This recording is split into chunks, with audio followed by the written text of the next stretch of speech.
Kisah wanita bernama Frida Tambun dimakamkan di dalam rumah viral di media sosial. Menurut informasi yang beredar di media sosial, wanita yang meninggal itu terpaksa dimakamkan di dalam rumah karena ada pelarangan dari pemilik kampung. Dalam unggahannya di media sosial TikTok, pemilik akun @asemonpardede menyebut bahwa tulang belulang suami dari wanita yang meninggal itu juga terpaksa dipindahkan ke lokasi lain karena masalah tersebut.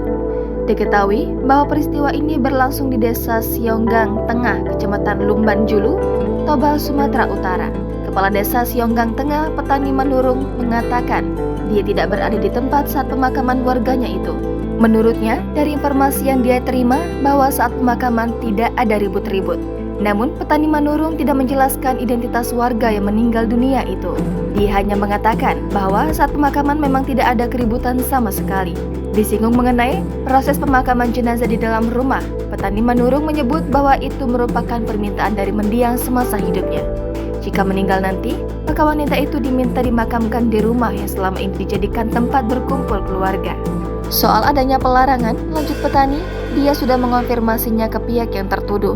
Menurut Petani, pihak yang dituduh melakukan pelarangan tidak pernah melarang wanita tersebut untuk dimakamkan di tanah kampung. Hingga saat ini, tribunmedan.com masih berupaya menghubungi keluarga yang meninggal untuk mendapatkan keterangan.